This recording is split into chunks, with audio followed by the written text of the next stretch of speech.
कर्मण्येवाधिकारस्ते मा फलेषु कदाचन मा कर्मफलहेतुर्भूः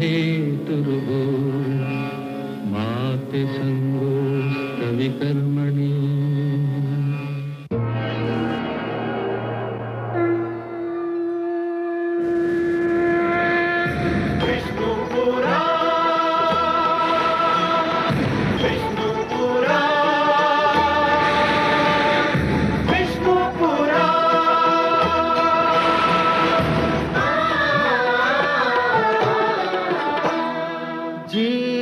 ज्ञान ब्रह्म ज्ञान अथ श्री विष्णु पुराण ओम की कथा महान जय श्री विष्णु पुराण विष्णु पुराण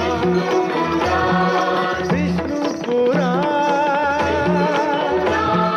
विष्णु पुराण प्रगटे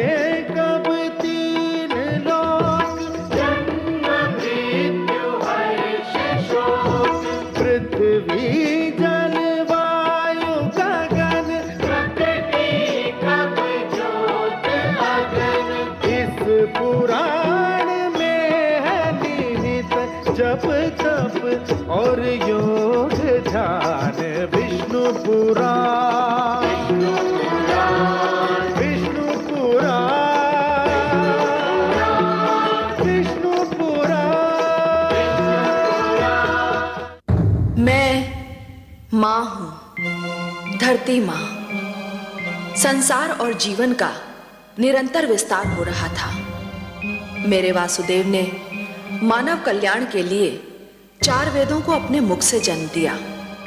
दूसरी ओर ब्रह्मा सृष्टि का विस्तार कर रहे थे। उन्होंने अपनी सहायता के लिए प्रजापतियों की रचना की। उनमें एक ऋषि कश्यप थे। ऋषि कश्यप की 3 पत्नियां थीं, अदिति, दिति और दनु। अदिति की संतान माता के दिए हुए सुंदर संस्कारों के कारण देवता कहलाई। दिति और दनु अच्छी माताएं नहीं सिद्ध हुईं, इसलिए उनकी संतानें भी अच्छी नहीं निकली। उनके संस्कारों के कारण उनकी संतानें क्रमशः असुर और दानव कहलाईं। इनमें दिति का पुत्र हैग्रीव घोड़े जैसे मुंह वाला मानव संस्कृति का सबसे बड़ा शत्रु था। यह संकट हर युग में रहा है कि बुरे लोग अच्छे नहीं बनना चाहते, बल्कि अच्छों को हानि पहुंचाना चाहते हैं, अच्छाई को मिटाना चाहते हैं। मुझे इसलिए हैग्रीव और उसके इरादों से डर लग रहा है। पर आज एक ऐसा दिन है जब मुझे डर से अधिक इस हर्ष का अनुभव हो रहा है कि आज एक योग्य संतान अपनी माता को सम्मान देने वाली है। ऐसा समारोह होने जा रहा है जिसमें भाग लेने को स्वयं भगवान विष्णु और माता लक्ष्मी भी व्याकुल हैं।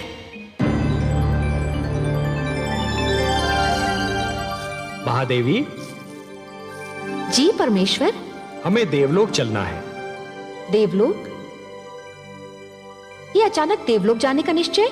आज देवलोक में देव माता अदिति का अभिनंदन है देवी, और आप तो हमारे विचारों से भलीभांति परिचित हैं। आप जानती हैं कि नारी का सम्मान हमारी दृष्टि में कितना महत्व रखता है। जानती हूँ परम श्रेष्ठ, जहाँ नारी का सम्मान होता है वहाँ आपका निवास होता है। हाँ देवी, यत्र नार्यस्तु पूज्यन्ते रमन्ते तत्र देवताः, और इसीलिए हमारा वहाँ उपस्थित रहना अनिवार्य है। तो फिर चलिए कमल नयन, मुझे भी ऐसे अवसर पर उपस्थित रहकर हार्दिक प्रसन्नता होती है। आइए। माता अदिति की, माता अदिति की, माता अदिति की, माता अदिति की, माता अदिति की, माता अदिति की, माता अदिति की, माता अदिति की, माता अदिति की, माता अदिति की, माता अदिति की, माता अदिति की, माता अदिति की। अभिनंदन देव माता, अभिनंदन। आप एक आदर्श माता है, आदर्श पत्नी है, आदर्श नारी है। मेरा प्रणाम स्वीकार कीजिए। मैं तो आपको और माता लक्ष्मी को देखकर धन्य हो गई त्रिलोकीनाथ। मेरे लिए तो आज का दिन मेरे जीवन का सर्वश्रेष्ठ दिन है। वो तो मेरे लिए भी है देवी। आज आपको आपके योग्य पुत्र सम्मानित कर रहे हैं और मेरे लिए वो दिवस सृष्टि का सबसे श्रेष्ठ दिवस होता है जब संतान माता का अभिनंदन करती है। और आपने तो ऋषि कश्यप के प्रति अपने पत्नी धर्म को और अपनी संतान के प्रति अपने मातृत्व के धर्म को इतनी निष्ठा और गरिमा से निभाया है कि समस्त संसार को आपसे सीख लेनी चाहिए। देव माता तो मुझे मेरे पुत्रों ने बना दिया है, जिन्हें संसार देवता कहकर पुकारता है। परंतु सत्य इससे सर्वथा विपरीत है देवी। अर्थात? सत्य यह है कि संसार आपके पुत्रों को देवता इसलिए कहता है कि आपने उन्हें वो सारे संस्कार दिए जिन्हें पाकर ये देवता हो गए। मैंने तो उन्हें केवल माता का प्रेम दिया है सर्वेश्वर। निस्संदेह, परंतु माता का प्रेम वो विचित्र वस्तु है देवी, जो संतान को सुधार भी सकता है और संतान को बिगाड़ भी सकता है। आपने अपनी संतान को अच्छी शिक्षा दी, अच्छे आचार विचार दिए, अच्छाई और बुराई की पहचान कराई, जीवन जीने के ढंग सिखाए, उन्हें बुरी डगर पर चलने से रोका, उनकी हर भूल पर उन्हें टोका। और यही तो माता का वास्तविक प्रेम है। देवी, जिस प्रकार एक पौधे को अच्छे फलने फूलने के लिए सूर्य के प्रकाश, निर्मल जल और स्वच्छ वायु की आवश्यकता होती है, उसी प्रकार अपनी संतान को योग्य बनाने के लिए अच्छी शिक्षा, दीक्षा और मार्गदर्शन की आवश्यकता होती है। और यही तो सब आपने अपनी संतान को दिया। ये सब आप ही की कृपा है लक्ष्मी नारायण। नहीं देव माता, नहीं। जल को अपनी निर्मलता, वायु को अपनी शीतलता और पुष्प को अपनी सुगंध का ज्ञान नहीं होता। ये ज्ञान तो केवल उन्हीं को होता है जो जल को स्पर्श करते हैं, जो वायु का अनुभव करते हैं, जो पुष्प के समीप जाते हैं। हे देव माता अदिति, आप कितनी महान हैं इसका अनुमान कदाचित आपको नहीं है, परंतु आपके पुत्रों को है, संसार को है और मुझे है। बल्कि आपके मातृत्व को देखकर तो मुझ जैसा अजन्मा भी आपकी कोख से जन्म लेना चाहता है। हे त्रिलोकीनाथ, आपके सुंदर मुख से ये मधुर वाणी सुनकर मेरे हृदय की जो दशा है उसका वर्णन करने के लिए मेरे पास शब्द ही नहीं है। मेरा मन प्रसन्नता से फूला नहीं समा रहा। आपकी माता कहलाने से बड़ी उपलब्धि और क्या हो सकती है? जिसे ये स्थान मिल जाए त्रिलोक में, उसकी तुलना कोई नहीं कर सकता। तब हे देव माता अदिति, मैं आपको यह वचन देता हूं कि आपका पुत्र कहलाने का सौभाग्य अवश्य प्राप्त करूंगा। मैं धन्य हो गई त्रिलोकीनाथ। मैं उस दिन की प्रतीक्षा करूंगी। जाने की अनुमति दीजिए।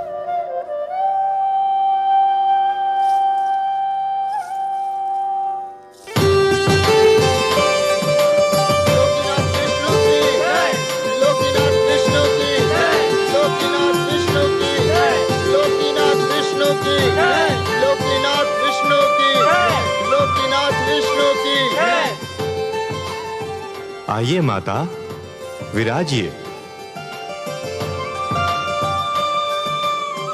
धन्यवाद पुत्रों, तुम्हारे कारण तो मुझे आज इतना महान वरदान मिल गया।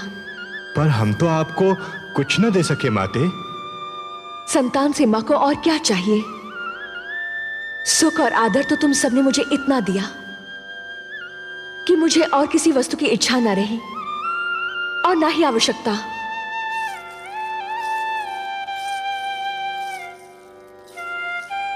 हम चाहते हैं कि हम आपकी और सेवा करें माते। हम चाहते हैं कि आप अब यहीं रहे देवलोक में। हाँ माते, अब आप यहीं रह जाइए। पुत्रों, नारी का देवलोक वही होता है जहां उसका पति निवास करता है, और मेरा देवलोक मेरी धरती है जहां मेरे पति और तुम्हारे पिता प्रतीक्षा कर रहे हैं। तुम सब तो हर पल मेरे साथ हो, क्योंकि मेरे मन में हो। मुझे भी सदैव अपने मन में रखो, मैं भी तुम्हारे साथ रहूंगी। मैं अब चलूंगी। मेरे देवता को यज्ञ के लिए मेरी प्रतीक्षा करनी पड़े, ये मेरे पत्नी धर्म के विरुद्ध है। मुझे अब चलना चाहिए।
सौभाग्यवती भव, आयुष्मती भव।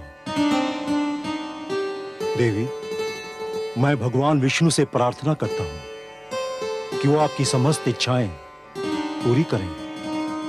स्वामी, जिस नारी का पति भी देवता हो और संतान भी देवता मानी जाती हो, उसके मन की और क्या इच्छा हो सकती है? मेरे मन की बस एक ही इच्छा है कि हमारे परिवार पर भगवान विष्णु की कृपा सदा यूं ही बनी रहे।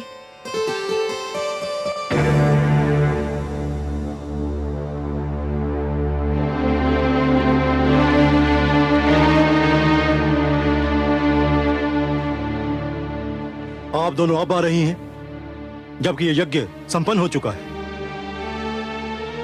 हमें क्षमा कर दीजिए स्वामी। क्षमा क्षमा करने के अतिरिक्त और मैं कर ही क्या सकता हूं। देवी, आप मेरी पत्नी हैं, मेरी संतान की मां। पर उसी संतान के कारण तो हम दोनों आ नहीं पाए। क्यों? क्या उन्होंने फिर कोई आतंक फैलाया है? घर में उन्हीं लोगों का तांता बंधा हुआ था जिनको हमारी संतान ने पीड़ित कर रखा है। हमारी समझ में ये नहीं आता कि आपकी तीनों संतानों में आप ही का रक्त है। फिर ऐसा क्यों है कि देवी अदिति के पुत्र देवता कहलाते हैं और संसार मेरी संतान को असुर और देवी दनु की संतान को दानव कहकर पुकारता है? पिता का रक्त संतान का शरीर बनाता है देवी। उसका चरित्र, उसका भविष्य माता की गोद ही बनाती है। माता की गोद शिशु की प्रथम और महानतम पाठशाला होती है। संस्कारों की नींव माता की गोद में ही पड़ती है और उसी पर चरित्र का महान भवन खड़ा होता है। शिशु अपनी माता की उंगली थामकर पहला पग उठाता है और यही पहला पग उसका भविष्य निर्धारित करता है। अदिति को ही देखिए, उन्होंने अपनी संतान को वो शिक्षा दी, वो संस्कार दिए, आज उन्हें श्रेष्ठ माना जाता है, देवता कहा जाता है। प्रभु की अनुपम देन है माता तेरा प्यार, तेरी गोदी में मिले जीवन को आकार। माँ से जो शिक्षा मिले वही बने संस्कार। माता के आशीष पर गर्व करे संसार, गर्व करे संसार। और आप दोनों ने अपनी संतान की शिक्षा की ओर कोई ध्यान नहीं दिया, उन्हें कभी बुरे कर्मों से रोकने की चेष्टा नहीं की। लाड प्यार करके उन्हें इतना बिगाड़ दिया कि आज वो आपकी भी नहीं सुनते। मैं उनको नहीं, आपको दोषी समझता हूं।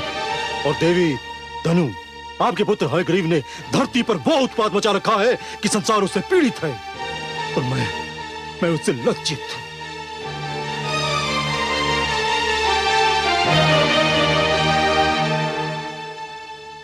स्वामी,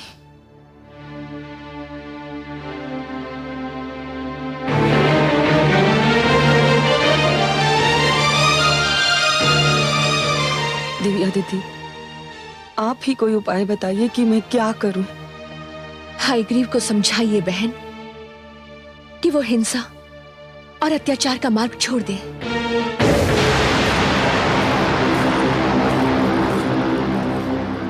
नहीं होने दूंगा मैं मानव कल्याण।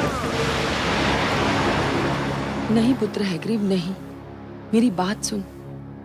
नहीं मां, हमें देवताओं से ज्ञान नहीं मिलेगा, न्याय नहीं मिलेगा, उस समय तक नहीं मिलेगा जब तक हम स्वयं आगे बढ़कर उनसे ज्ञान और न्याय छीन न लें। भगवान विष्णु मानव को ज्ञान देकर हमसे अधिक शक्तिशाली बनाना चाहते हैं। मैं हयग्रीव उस ज्ञान का अपहरण करूंगा, उसे बंदी बनाकर रखूंगा। ज्ञान का यह प्रकाश मानव समाज तक कदापि नहीं पहुंचने दूंगा। मैं भगवान विष्णु को पराजित करूंगा, देवताओं को पराजित करूंगा, समस्त मानव जाति को पराजित करूंगा। मां, हयग्रीव से आरंभ होगी दानव संस्कृति।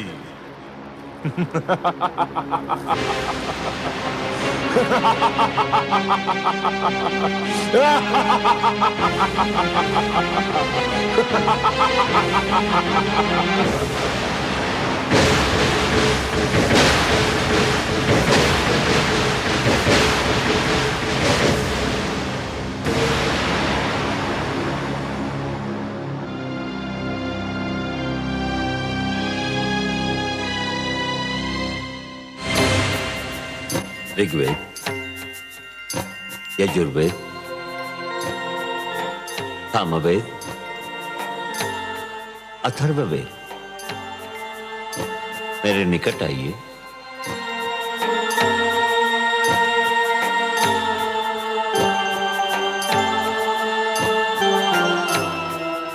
हे ब्रह्मा, आप हमें मानव लोक कब ले चलेंगे? हे ज्ञानकोश, अभी उसका उचित समय नहीं आया है। आपको मानव तक पहुंचाने से पहले मुझे कुछ और आवश्यक कार्य करने हैं। आपकी सुरक्षा मेरा सर्वप्रथम उत्तरदायित्व है। मुझे आपको उन हाथों में देना है जो आपके योग्य हों। मैं भगवान शिव से परामर्श करने जा रहा हूं। मेरे लौटने तक आप यहीं रहिए। जब तक मैं ना आऊं तब तक इस क्षेत्र से बाहर पग न धरें। मैं शीघ्र ही लौट आऊंगा। हे ब्रह्मा, हम आपके आदेश का पालन करेंगे।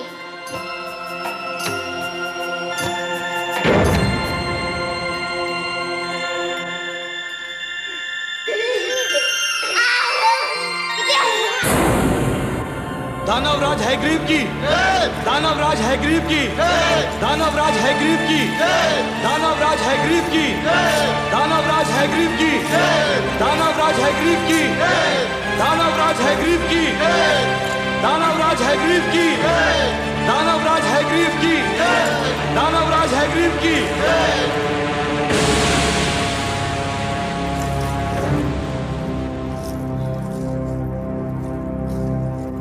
आज तुम्हें सुनाने के लिए कोई शुभ समाचार नहीं है मेरे पास। हाँ, दानव समाज के लिए एक अशुभ समाचार अवश्य है। देवता तो सदा से ही हमसे अधिक श्रेष्ठ और ज्ञानी माने जाते रहे, और अब देवताओं के मित्र विष्णु ने मानव को भी हमसे अधिक श्रेष्ठ और ज्ञानी बनाने के लिए 4 वेदों को जन्म दिया है। और विष्णु ने इन 4 वेदों को मानव तक पहुंचाने का कार्यभार ब्रह्मा को सौंपा है, और इस समय वो 4 वेद ब्रह्मा के पास हैं। ये हम दानवों के विरुद्ध षड्यंत्र है। ये देवताओं का मानव के प्रति पक्षपात है। इसे किसी प्रकार रोकिए। रोकूंगा, अवश्य रोकूंगा। जब तक मैं जीवित हूं, ज्ञान का यह प्रकाश मानव जाति तक कदापि नहीं पहुंचने दूंगा। मारक, घातक, पीड़क, हिंसक,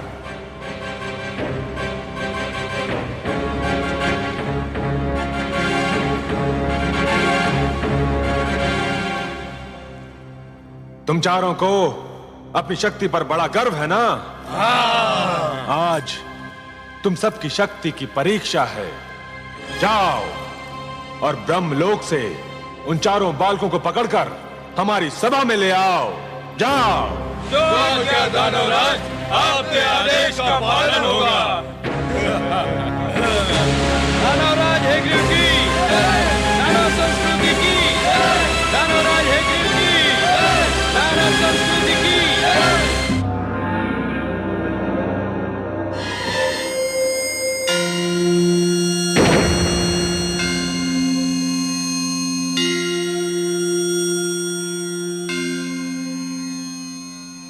प्रणाम आदि प्रजापति ब्रह्मदेव। प्रणाम भोलेनाथ। शिवलोक पधार कर आपने मुझे धन्य किया। मैं आपसे कुछ परामर्श करना चाहता हूँ शिव शंकर। आपको सहयोग देकर मुझे प्रसन्नता होगी। हे महेश, भगवान विष्णु ने 4 बालकों के रूप में अपनी वाणी मुझे सौंपी है और आदेश दिया है कि मैं इसे मानव तक पहुंचा दूं। ये तो आपके लिए कोई कठिन कार्य नहीं है। कठिन कार्य तो नहीं है, पर एक दुविधा ने मुझे आ घेरा है। दुविधा? और आपको? हाँ भोलेनाथ, आप तो भली भांति जानते हैं कि धरती पर क्या उत्पात मचा हुआ है। युद्ध, छल, कपट, भ्रष्टाचार, अत्याचार से धरती की दशा दयनीय हो गई है। एक मानव दूसरे मानव के रक्त का प्यासा हो रहा है। ऐसे मानव को भगवान विष्णु की दी हुई ये महान वाणी, यह अनुपम भेंट मैं कैसे सौंप सकता हूं भला? तो फिर आपने क्या निर्णय किया? कोई निर्णय लेने से पहले मेरे लिए आपकी स्वीकृति की आवश्यकता है। मेरी स्वीकृति? हाँ शिव शंकर, इस सृष्टि की रचना मैंने की है, परंतु इस सृष्टि में बहुत सी ऐसी वस्तुएं भी जन्म ले चुकी हैं जो अनचाही हैं। मैं इस सृष्टि में परिवर्तन चाहता हूं। भगवान विष्णु के आप्त वचन को मानव तक पहुंचाने से पहले मैं चाहता हूं कि धरती से कुरूपता, पाप, अन्याय तथा अवगुण का विनाश हो जाए। और हे महेश, यह कार्य तो केवल आप ही कर सकते हैं। हे आदि प्रजापति, इस धरती पर रूप और कुरूपता, न्याय और अन्याय तथा गुण और अवगुण एक दूसरे में इस प्रकार समाये हुए हैं, यदि एक को मिटाया जाए तो दूसरे का भी कुछ अंश मिट सकता है। पुण्य और पाप एक दूसरे में इस प्रकार उलझ गए हैं, यदि एक पर चोट की जाए तो दूसरे को भी हानि पहुंच सकती है। यह क्षेत्र आपका है भोलेनाथ, कोई और इस कार्य में हस्तक्षेप कर ही नहीं सकता। यह निर्णय केवल आप ही कर सकते हैं कि किसको नष्ट किया जाए और किसकी सुरक्षा की जाए। आप जो निर्णय करेंगे वही उचित होगा, परंतु निर्णय तो आपको करना ही होगा। मुझे सोचने का अवसर दीजिए प्रभु।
निर्णय है आपका भोलेनाथ?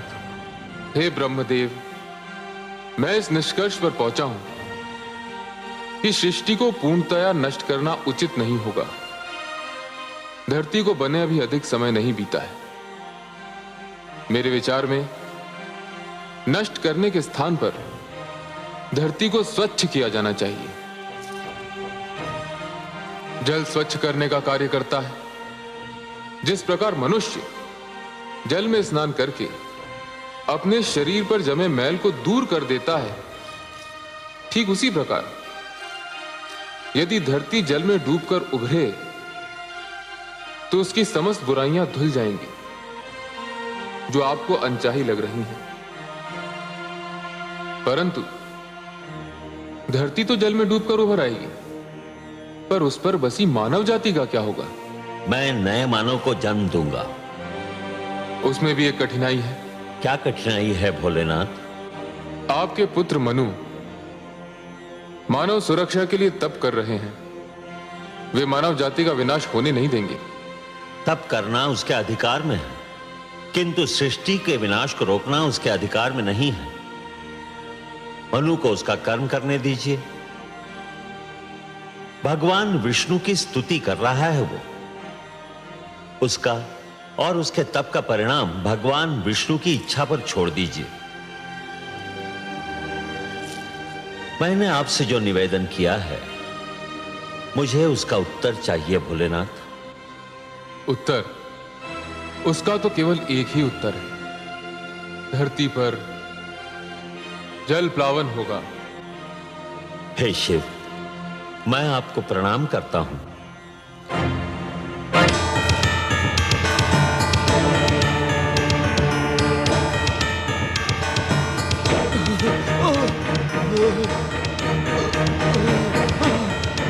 दानवराज, दानवराज, हम उन बालकों का अपहरण नहीं कर सके।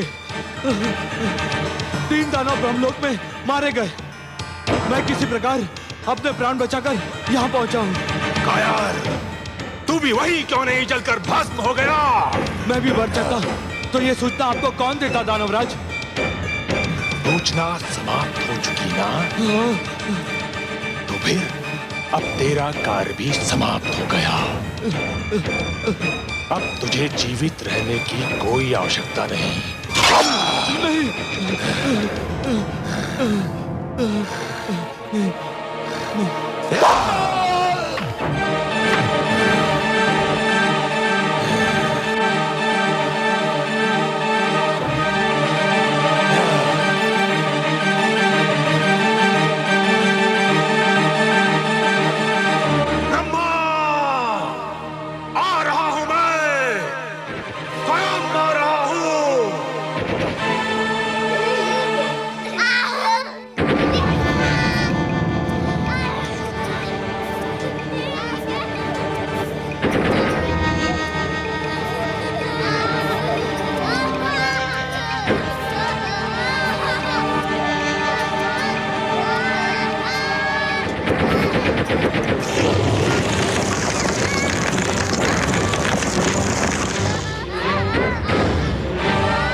बालकों, मेरा चमत्कार देखना चाहते हो तो आओ, मेरे पास आओ।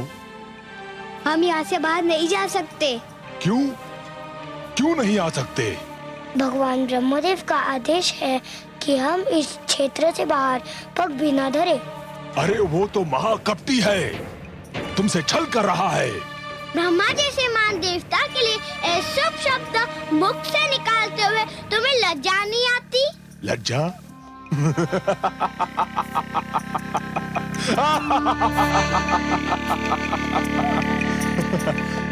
उस छलिए से लज्जा?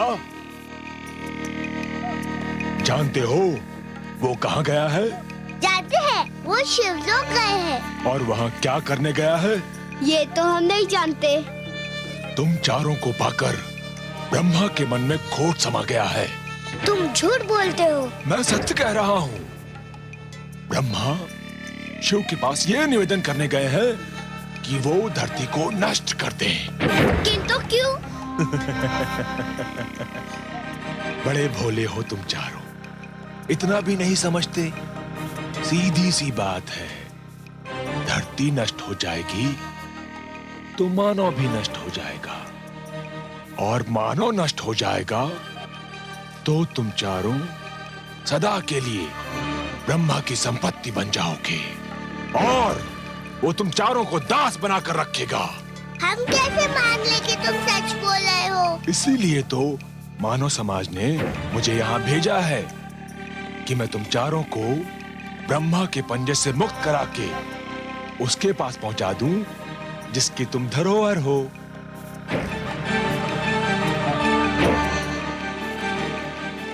सोच क्या रहे हो? यदि ब्रह्मा आ गया तो कभी मुक्त नहीं हो पाओगे। जीवन भर उसके दास बनकर उसकी सेवा करते रहोगे। व्यर्थ सोच विचार में समय नष्ट ना करो, मेरे साथ चलो। आओ आओ, मैं तुम्हें वचन देता हूं कि मैं तुम्हें इसी समय मानव के पास पहुंचा दूंगा। मानव बहुत समय से तुम्हारी प्रतीक्षा कर रहे हैं। आओ मेरे पास आओ, आओ आओ।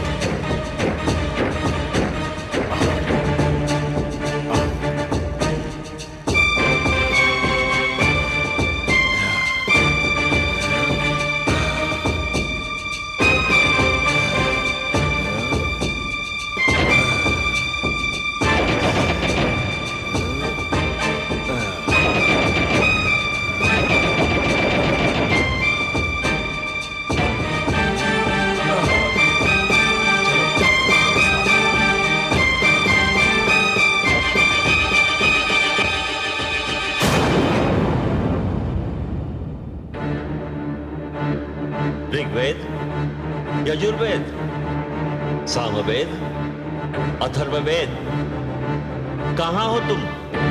कहां हो? सामवेद, अथर्ववेद, ऋग्वेद, यजुर्वेद, कहां गए तुम लोग?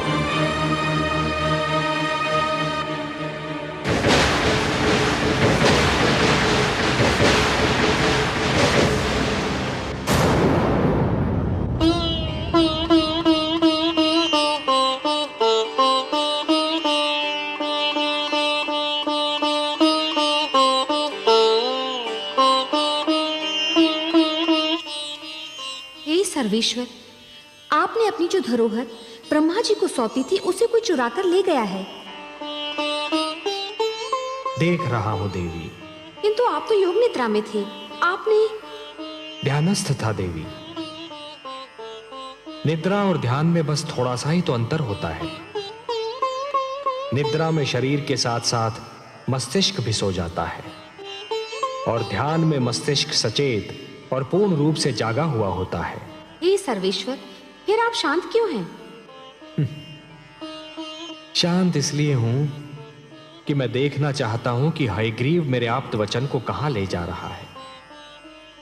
जब तक पूरी घटना को देख न लिया जाए, समझ न लिया जाए, उसके परिणामों का अनुमान न लगा लिया जाए, तब तक कोई भी पग उठाना उचित नहीं होगा।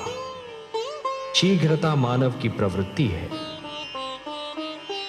मुझे इस घटना को पूर्णतया देख लेने दीजिए महादेवी।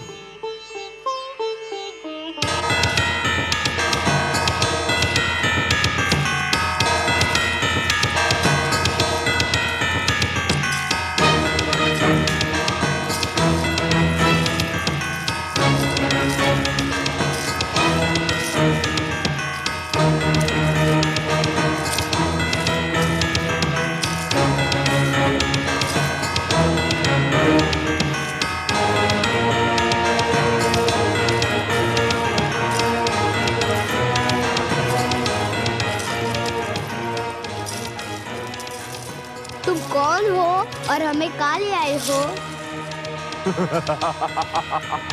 मैं हयग्रीव दानव हूँ, और ये मेरा भवन है, और तुम चारों अब सदैव यहीं रहोगे। तुम कपटी हो। तुमने हमारे साथ छल किया। तुम्हें तुम्हें अपने अधिकार में लेने के लिए मैं कुछ भी कर सकता था, पर भगवान ने हमें मानव के लिए बनाया है। हम मानव कल्याण के लिए रचे गए हैं। हमें मानव के पास जाना है। अब तुम कहीं नहीं जाओगे। बड़ी कठिनाई से तुम्हें प्राप्त किया है। अब देखता हूं मानव हमसे अधिक शक्तिशाली कैसे बनता है। तुमने हमें मुक्त नहीं किया तो भगवान विष्णु तुम्हारा सर्वनाश कर देंगे।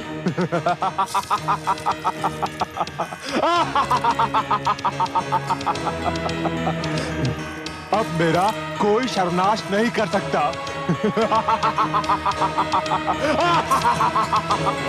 और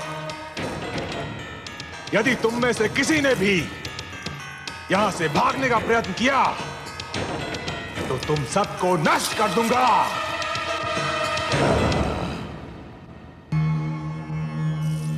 प्रणाम। हमारी धरोहर चोरी हो गई। कोई हमारे वेदों को अपहरण कर ले गया। यही सूचना लेकर आए हैं ना आप ब्रह्मा जी? आपसे क्या छुपा है सर्वेश्वर? हाँ, ऐसा ही हुआ है। मैं शिवलोक गया था। मेरी अनुपस्थिति में कोई उन्हें चुरा ले गया। यह कार्य दानव हयग्रीव ने किया है। जब से देवताओं ने दानवों और असुरों पर श्रेष्ठता प्राप्त की है, तभी से वो दुष्ट द्वेष की अग्नि में जल रहे थे। अब जब उन्हें यह ज्ञात हुआ कि वेदों के कारण मानव भी उनसे श्रेष्ठ हो जाएगा, तो वो सहन नहीं कर सके। मैं हयग्रीव को ऐसा कड़ा दंड दूंगा कि वो जीवन भर भूल नहीं पाएगा। ब्रह्मा जी, वेद मेरी वाणी है। मानव कल्याण के लिए उन्हें मैंने रचा था। उसने वस्तु मेरी चुराई है और इसीलिए अपने विरुद्ध किए गए अपराध का दंड भी उसे मैं ही दूंगा। परंतु आप निश्चिंत रहिए। काग अपनी चाल बदल लेने से हंस नहीं बन जाता। विष अपना रंग बदल लेने से अमृत नहीं हो सकता। वेदों को अपने निकट रखने के उपरांत भी दानव अपनी दानवी प्रवृत्ति नहीं बदल सकते। फिर भी अपनी पवित्र वाणी को अपवित्र वातावरण में नहीं रहने दूंगा मैं। यह मेरा संकल्प है। जो संस्कारहीन है वो ज्ञान तक पहुंचकर भी अज्ञान के अंधकार से बाहर नहीं निकल सकते। हे जनार्दन, एक और विचार भी मुझे व्याकुल कर रहा है। मेरे अनुरोध पर भगवान शिव ने पृथ्वी को जलमग्न करने का निर्णय लिया है। दूसरी ओर मनु ने सृष्टि की सुरक्षा के लिए आमरण व्रत रख लिया है। धरती के जलमग्न होने में अधिक विलंब नहीं है। आपके पुत्र मनु की इच्छा और हमारा उद्देश्य एक ही है। उसकी इच्छा है मानव कल्याण और वही हमारा भी उद्देश्य है। अब महादेव के निर्णय और हमारे उद्देश्य की पूर्ति के बीच क्या होना है, यह आप हम पर छोड़ दीजिए। आप चिंता मुक्त होकर जाइए ब्रह्मलोक। हे नारायण, सृष्टि के कल्याण के लिए आप जो भी करेंगे, सृष्टि का कल्याण उसी में है। प्रणाम।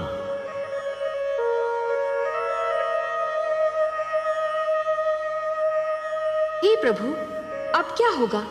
आप क्या करेंगे? ब्रह्मापुत्र मनु का क्या होगा? दानव हयग्रीव आपके ज्ञान को नष्ट करने पर तुला हुआ है और भगवान शिव ने पृथ्वी को जलमग्न करने का निर्णय ले लिया है। अब वही होगा देवी जो मेरा वचन है। मैं वचनबद्ध हूं कि जब भी कोई शक्ति मानवता के लिए संकट बनेगी तो मैं उसे अवश्य रोकूंगा। जिस प्रकार सूर्य अपना तेज बांटना नहीं छोड़ सकता, जिस प्रकार एक दीपक अपना प्रकाश फैलाना नहीं छोड़ सकता, उसी प्रकार मैं भी अपने वचन से मुख नहीं मोड़ सकता देवी। अब मेरे प्रथम अवतार का समय आ गया है देवी। मत्स्य अवतार। परित्राणाय साधूनां विनाशाय च दुष्कृतां धर्म संस्थापनार्थाय संभवामि युगे युगे।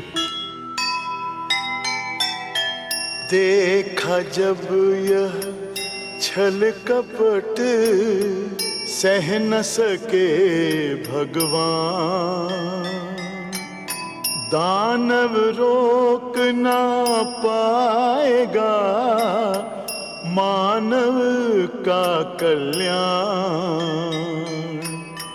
मानवता की नाव जो फंसे बीच मझधार, तभी विष्णु अवतार ले कर दे बेड़ा पार, कर दे बेड़ा पार। जो सुनेगा ये पुराण पाएगा सुख और ज्ञान, पाएगा सुख और ज्ञान। कर्म को ही धर्म जान, प्रेम की तू छेड़तान, प्रेम की तू छेड़तान।